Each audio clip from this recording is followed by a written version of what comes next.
নমস্কাৰ যিসকল মানুহে ভিডিঅ'টোত ক্লিক কৰিছে অনুগ্ৰহ কৰি ভিডিঅ'টি স্কিপ নকৰি প্ৰথমৰ পৰা লৈ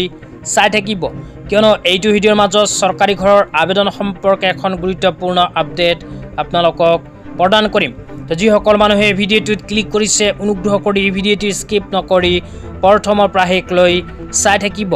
লগতে মোৰ চেনেলত নতুন হলে প্লিজ চেনেলটো সাবস্ক্ৰাইব কৰি মোৰ লগত থাকিব তো বলক ভিডিওটো আৰম্ভ কৰি সৰকাৰি ঘৰ যি সকল মানুহে পোৱা নাই সেই সকল মানুহে যদি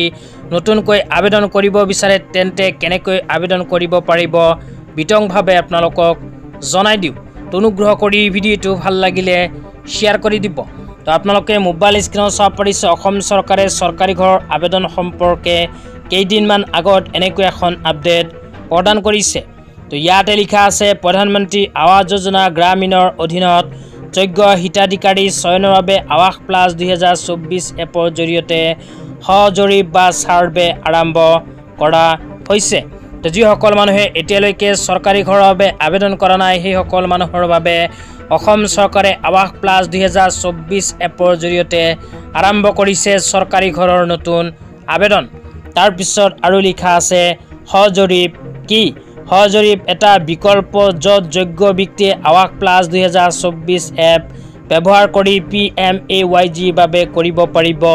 আবেদন তো আপোনালোকে চৰকাৰী ঘৰৰ বাবে আবেদন কৰিব বিচাৰিলে বৰ্তমানে আৱাস প্লাস 2024 এপৰ সহায়তে কৰিব পাৰিব আবেদন তাৰ পিছত কোৱাইছে যদিহে আপোনাৰ পৰিয়ালে যোৱা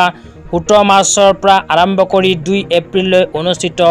অন্বেষণৰ অধীনত আৱাস প্লাসৰ অধীনত আবেদন কৰা নাই বা জীৱিকা সখীসকলৰ সহায়ত যি আবেদন প্ৰক্ৰিয়া অসম চৰকাৰে আৰম্ভ কৰিছিল তাতে আবেদন কৰা নাই তেন্তে বৰ্তমানে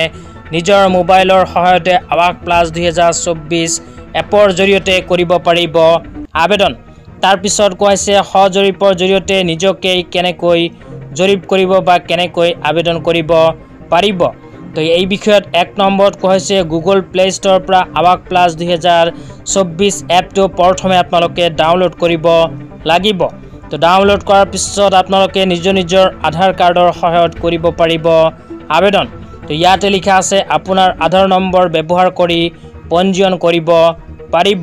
তাৰ পিছত কৈছে এটা ফোনৰ পৰা মাত্ৰ এটাহে সজৰীপ কৰিব পাৰিব আধাৰ ব্যৱহাৰ কৰি প্ৰমাণীকৰণ ভিত্তিত EKYC কৰাটো বাধ্যতামূলক তাৰ পিছত কৈছে জৰীপ প্ৰক্ৰিয়া সমীক্ষাৰ সময়ত আধাৰ কাৰ্ড অনুসৰি প্ৰতিটো তথ্য সংযোজন কৰিব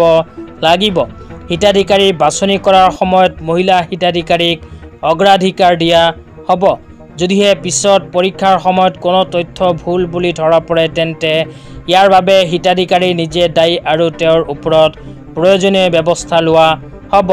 তাৰ পিছত কৈছে আপোনালোকে যদি এই বিষয়ত অধিক তথ্য জানিব বিচাৰে তেন্তে www.ruralassam.gov.in ৰ অফিচিয়েল ৱেবছাইটত ভিজিট কৰি চাব পাৰে ইয়াৰ লগতে চৰকাৰৰ ফালৰ পৰা এখন মোবাইল নম্বৰ